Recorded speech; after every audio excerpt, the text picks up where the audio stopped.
हाँ भाई, क्या चल रहा है? सब बढ़िया? नहीं बढ़िया तुम्हारा बहुत बढ़िया चल रहा है। 20 मिनट 20-22 मिनट की वीडियो रिकॉर्ड करी और बड़ा खुशी गया क्योंकि मैंने सारे पॉइंट कवर कर लिए थे। और फिर मैं फाइल ट्रांसफर करने गया और सोचा ऑडियो रिकॉर्डिंग बंद कर देता हूँ। पता चला चालू ही नहीं की थी मैंने। बड़ा चालू चीज हूँ मैं, चालू ही करना भूल गया मैं। अब फिर से रिकॉर्ड करना पड़ेगा यार। सेक्सी लाइक देख के लाइक कर दो, देखो लाइक कर दो।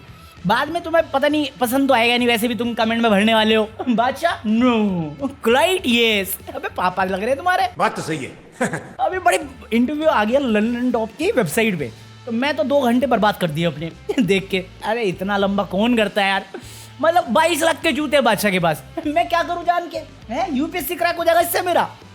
बादशाह डिप्रेशन में गया था, मेडिकेशन हुई थी, हम मुझे नहीं मालूम था। चलो मेंटल हेल्थ की बात होगी, एजुकेशन सिस्टम के बारे में बात कर रहे हैं। मेरे को मालूम है वो टट्टी है। अरे साइंस फिक्शन भगत सिंह तक पहुंच गए। भगत सिंह, मैं कहा काम की बात और होगी तो मैं देखूं, क्योंकि हनी सिंह के बारे में शुरुआत में ही बात हो गई थी, बट थ्रू आउट बीच बीच में बातें हो रही है। मैं उस चक्कर में पूरा देखना पड़ गया। वही जो बीच बीच में बात हुई ना, हनी सिंह के फैंस उसको क्लिपिंग निकाल रहे हैं कि देखो देखो देखो बादशाह ने मान लिया कि वो कमबैक वाली लाइन में बादशाह ने डिस किया था हनी बाजी को और ये चाहते इज्जत करे। मैं कहा नहीं चाहते, वो बिल्कुल नहीं चाहते।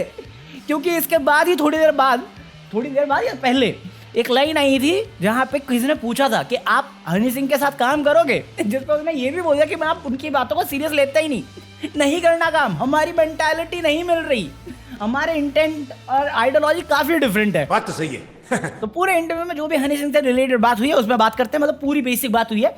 अगर तुमने मेरी लास्ट वीडियो देखी थी हनी सिंह वाली जो बनाई थी मैंने हनी सिंह के इंटरव्यू पे बेस्ड, मैं सही था।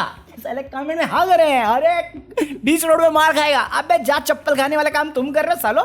अगर तुम्हारे 11 रुपए मैं चुरा लूं ना, तुम मुझे गंजा कर दोगे रोड पे। 11 रुपए के लिए हर जगह इंटरनेट पे जाके चिल्लाएंगे, देखो मेरा कच्चा चुरा लिया। ये साले 11 लाख लिए हनी सिंह ने। मतलब पूरा इंटरव्यू में बात हुई है। कूल इक्वल के नाम से उसका पहला गाना आया था, सोडा विस्की, वायरल था, मुझे भी मालूम है। मुझे लगता था कुछ और सॉन्ग है, बट यही सॉन्ग है, मुझे तो याद भी नहीं उसमें रैप क्या था। तो हनी सिंह का जो मैनेजर था अनूप, जिसके बारे में नाम सुना ही है तुमने, उसके थ्रू मिले, इतनी कहानी मैंने बताई थी। फिर फैमिली के साथ मिले और 2-3 लाख रुपए दिए हनी सिंह के हाथ में। डील क्या थी, इंग्लिश एल्बम होगी बादशाह की, म्यूजिक दिया हनी सिंह। एल्बम आई नहीं आई, एल्बम ही नहीं आई। मैं कहा भाई पैसे ले ली, एक गाना तो दे, पहली फुर्सत में निकल। फिर ये थे 2009 में इन्होंने गेट अप जवानी की शूटिंग करी, जिसके लिए 6 लाख और दिए। ओवरऑल 11 लाख दिए उन्होंने हनी सिंह को डायरेक्टली। ये क्लेम है बादशाह का। और इस पे ना मेरा एक सवाल आता है बादशाह से, क्योंकि मैं समझ नहीं पा रहा हूँ यहाँ पे, मेरे को लग रहा कुछ मिसिंग है। तो भाई ने इंटरव्यू में बोला कि 2009 में गेट अप जवानी के लिए 6 लाख दिए, ये मुंबई गए, शूट किया गाना, एयरपोर्ट से वापस घर आए, वो अपने घर गया, ये अपने घर गया, और उसके 1 साल तक हनी सिंह ने बात ही नहीं करी, घोस्ट कर दिया, घोस्ट। अब तुम समझ रहे हो, किसी बंदे को तुमने 11 लाख दिए अपने एक एल्बम के लिए, और ये 2 साल हो गए, 2007 में मिले, 2009 में हो तुम, 11 लाख दे दिए, वो बंदा तुम्हारा फोन नहीं उठा रहा, तुम फॉलो अप नहीं लोगे उससे। भाई ने फॉलो अप के लिए मैनेजर से बात करी 1-2 बार, उसने भी गोली दे दी, हनी सिंह फोन ही नहीं उठा रहा था, और आप भूल गए। अबे 11 रुपए नहीं 11 लाख है। अबे 11,000 भी होता ना तो भी मेरा रिएक्शन थोड़ा हाइप होता, ये तो बहुत ज्यादा है बे। तुम 11 लाख अब भी दे के देखो किसी को, और वो तुम्हारा काम ना करे, सुलेगी नहीं तुम्हारी। साले को बम से उड़ा दूंगा एक बार हाथ में आ जाए तो ये 11 लाख इन्वेस्ट हो रखे, 1 साल तक इग्नोर कर दिया। 1 साल बाद हनी का मैसेज आता है कि आ जाओ मिक्सिंग हो रही है। आप ऑफिस से छुट्टी लेके चले भी जाते हो, और उस टाइम पे आप क्लेम करते हो कि मैंने ब्राउन रंग लिखा। मेरे को यही समझ में नहीं आ रहा, 11 लाख गए मेरी एल्बम आई नहीं, आप हनी सिंह की एल्बम की मिक्सिंग सुन रहे हो, और उसके बाद उसके लिए फिर से गाना लिख के दे रहे हो ब्राउन रंग। बस मुझे मेंटालिटी समझ में नहीं आ रही कि भाई आपने पैसा इन्वेस्ट किया, आप अपना काम क्यों नहीं मांग रहे। यप, एक तरफ किसी इंटरव्यू में आप बहुत बोलते हो कि हाँ पैसे, हम इतने रईस नहीं थे, हम गरीब, मतलब एवरेज फैमिली से आ रहे हैं, तो यहाँ पे क्या हो गया, ये 1 साल में इतना भाईचारा कैसे हो गया।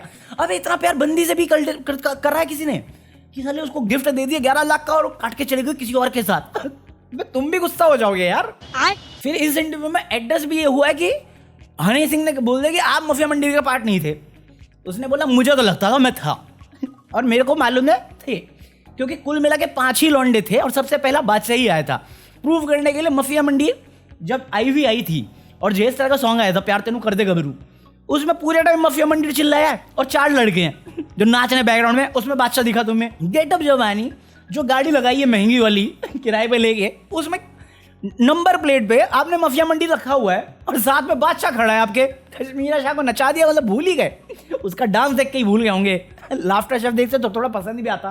कुछ भी वो तो बोल रहा कि भाई उनको लगता नहीं है तो ठीक है, कोई दिक्कत नहीं, बट मेरे हिसाब से तो मैं था बादशाह, इक्का, रफ्तार, लिल गोलू और हनी सिंह। और मेरा सीक्वेंस बिल्कुल सही है जो मैं बताता हूँ, क्योंकि वो फैक्चुअल है। मुझे मालूम था जब इक्का ने छोड़ा था, किसी बेसमेंट पता नहीं कौन लेवल पे गया था, कालका जी साइड में या लाजपत नगर साइड में ही था उसका ऑफिस। अब ये जो बातें कर रहे हैं मैं काफी बातें सीरियसली ले नहीं रहा हूँ। इस बात को दिल पे लेकर के देखो, इनडायरेक्टली पोक कर रहे हैं, फिर इनको इज्जत चाहिए। तो भाई वो क्या करके गया है, वो तो डिसमिस करके चला गया, वो पोकिंग नहीं होती। तुमने कोई काम किया, तुमने मेहनत करके एक प्रोजेक्ट बनाया, तुमने अपना नाम लिखा, मैंने उसके ऊपर चेप दिया अपना नाम, बुरा नहीं लगता क्या? नहीं, रॉयल रॉयस और नैनो में डिफरेंस होता है भाई। पूरा इंटरव्यू जिस वे से कंडक्ट किया बादशाह ने, बहुत सही किया है। मुझे बस एक टाइम पे लगा जब ग्लोरी एल्बम पे वो हंसा, मेरे को लगा भूल गया कि काम रहना है, बट फिर कवर अप बहुत जल्दी लिया। अब इंटरव्यू वाला पूछता है कि अभी तो हो गया कमबैक वाली लाइन की बात है कि अभी तो हो गया कमबैक, वो हंस पड़ा। मुझे भी नहीं मालूम कमबैक हुआ है कि नहीं हुआ, क्योंकि अभी तक मैंने किसी को मतलब रिपीट पे सुनते हुए क्लेम करते हुए नहीं देखा कि मैं रिपीट पे सुन रहा हूँ। एल्बम अच्छी है नो डाउट, बट ऐसा वाला नहीं है जो पहले वाली बात थी। हाँ, इसके अलावा भी बहुत कुछ है इंटरव्यू में, बट कुल मिला के हनी सिंह से रिलेटेड बीच में आता रहेगा, बट मेनली शुरुआत में ही है। फिर वो अपने मेंटल हेल्थ और इसके बारे में बात करी, फिर अपने डिवोर्स के बारे में बात करी, जिसके बारे में वो काफी ओपन है कि भाई कल्चर डिफरेंस था, एडजस्ट नहीं हो पाए। शादी के ऊपर बहुत अच्छी एडवाइस दी है। एजुकेशन सिस्टम के बारे में तो जो प्रखर के प्रवचन में बोला था एग्जैक्टली वही बोल के गया है। शाहरुख खान के बहुत बड़ा फैन है बादशाह, तो उसके बारे में बात करें कि भाई उनको बताया, घर गया, खाना वाना खाया, 0 के लिए गाना बनाया, जो भी है। तो जिसको देखना हो 2 घंटे बर्बाद करना देख लेना। अरे बहुत लंबा इंटरव्यू यार, सर फट गया मेरा, साला मूवी खत्म हो जाती है इतने में तो 2.5 घंटे का इंटरव्यू है वो। अभी एक कमेंट देखा मैंने, कभी हनी सिंह बोलता है, कभी पाजी करके बोलता है, और फिर इनको इज्जत चाहिए, बताओ। मैं कहा 1 मिनट, इस पे तो तुम खुद ही वैलिड नहीं होते। जब हनी सिंह खुद बोल के चला गया कि मीडिया माफिया मंडी में बादशाह नहीं था, तो माफिया मंडी के लोग हरारकी फॉलो करें ना। जब वो मैं हूं ही नहीं, वो क्लेम कर रहा है, तो मैं हनी बोलूं, सिंह बोलूं, यो बोलूं, मैं कुछ भी बोलूं, तुझे क्या? मैं हरारकी फॉलो नहीं करता, मैं भी माफिया मंडी में नहीं, हनी सिंह बोलूंगा मैं। मरना तेरे को डर नहीं लगता? भाई साहब इतने सही से मतलब इस इंटरव्यू का प्रोमो आया यूट्यूब पर, कमेंट बढ़ना मुंह में उसलिए तो वही है क्लाइंट। फिर क्या कहता है कि अगर ब्राउन टंग इसने लिखा है तो डीजे वाले बाबू मैंने लिखा है, जाके क्रेडिट चेक कर, उस पर लिखा हुआ है डीजे वाले बाबू किसने लिखा है, जाके ब्राउन रंग चेक कर, उस पर अभी तक क्रेडिट नहीं लिखा हुआ किसने लिखा है। तो अगर तूने, तो मैं क्लेम कर सकता हूँ कि मैंने लिखा है ब्राउन रंग, मैं तो कर सकता हूँ। हनी सिंह कर रहा है, हम बादशाह कर रहा है, मैंने लिखा है, कर लो जिसका जो करना है। एक कैसा बॉस के बाद क्लाइंट का इंटरव्यू।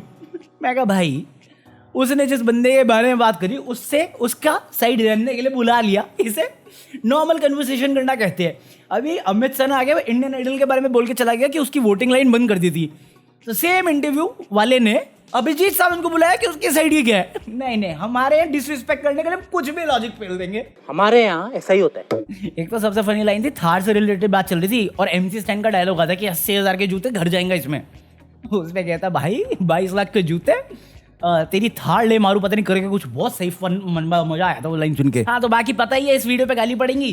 तो अगर तुम्हें पता है कि जो 2006-7 से सुन रहे हैं हनी सिंह बादशाह, यो हनी सिंह टुंग उस टाइम से सुन रहे हैं, तो बता देना तुम्हें पता था कि नहीं पता था कि बादशाह लिखता है कि नहीं लिखता, या तुम्हें भी लगता है कि हनी सिंह सही कह रहा है कि ब्राउन रंग और अंग्रेजी बीट उसने लिखे हैं। क्योंकि अगर उसने लिखे हैं तो फिर ब्लू आइज भी हनी सिंह ने लिखा है, लिल गोलू का कोई लेना देना नहीं उसमें। सही बात है। और मनाली ट्रांस में हनी सिंह गा रहा है, लिल गोलू नहीं गा रहा है। सही बात है। मैं तो उस मैनेजर को ढूंढ रहा हूँ जिसके बारे में बात करी थी ना कि भाई अपने लिए लिख लेता, कहता लिख तो दिया। मैं कहा भाई गजब बेइज्जती मार रहा है बादशाह। अबे इतने तो हिट सॉन्ग दिए। एक तो कहता भाई बादशाह तो पंजाबी लिखता ही नहीं है। मैं कहा वखरा स्वैग पंजाबी सॉन्ग है, उस पे जो रैप है वो तुझे चाइनीज सुनाई दे रहा है क्या? इतने तो पंजाबी सॉन्ग है उसके। 2-3 जगह पे मुझे बादशाह भी हिपोक्रेट लगा, जहां पे बादशाह ने एक इंटरव्यू में क्लेम किया था पास्ट में कि बादशाह का नाम जो रखा है वो हनी पाजी में रखा है। हनी ने सजेस्ट किया था क्योंकि वो बादशाह लाइक जीता है लाइफ स्टाइल उसकी, इसमें बोलता है कि मेरे को ही आया था, मैंने हनी से कंसल्ट किया, तो कहानी पूरी चेंज हो गई। तो ऐसे छोटी मोटी बातें बहुत है। इवन हिंदी बख्शी का एक बोल रहा था कोई मेरे को कमेंट में कि भाई साहब वो हिंदी बख्शी नहीं, वो वखरा स्वैग का जो सिंगर है उसने भी क्लेम किया कुछ गोस्टिंग का। हिंदी बख्शी को एक्सपोज कर दिया कि भाई उसने मेरा सॉन्ग चुराया है। तो मैं अपने आप से सवाल कर रहा था कि भाई अगर तेरा सॉन्ग चुराया है तो फिर तूने इग्नोर क्यों कर रखा उसे? अपने इंस्टाग्राम की पोस्ट लिखी थी ना, हमने इंटरव्यू की क्लिप दिखाई थी मैंने, तो मुझे लगा इसका कुछ एग्रेसिव रिप्लाई आएगा, क्योंकि जो इंटरव्यू वाले ने पूछा था वो भी गाली गलौज से रिलेटेड बख्शी के डायलॉग थे। भाई ने बोला ठीक, अगर ऐसा इशू है तो मैं अप्रोच करता हूँ, सेटल करते इसे। मैं कहा अब इस पर क्या गुस्सा करूँ मैं, बंदे ने सही संभाल लिया इसको। कुल मिला के इंटरव्यू मज़ेदार था भाई, बैकफायर करेगा हनी सिंह पे, आज नहीं तो कल। अभी कट्टर फैन फॉलोइंग दिखाना है सबको, बच्चों वाली बातें करनी है वो करेंगे। यो लेजेंड, हाँ करते रहो। लेजेंड अपनी इज्जत तो कर नहीं पा रहा है, वो अभी हवा में है, ये ख्याली पुलाव में जी रहा है। तो जिसको जैसे जीना है, जिस मर्जी का सुनना है, कहना है, वो नेगेटिव बातें कर रहा है, नेगेटिव दिख रहा है, उसकी टीम नेगेटिव बातें कर रही है, वो दिख रही है। बादशाह ने बोला भाई मैं मूव ऑन कर चुका हूँ, नहीं देना, नहीं मानना मत मान, आई एम मूविंग ऑन, मैं भी, पीस आउट।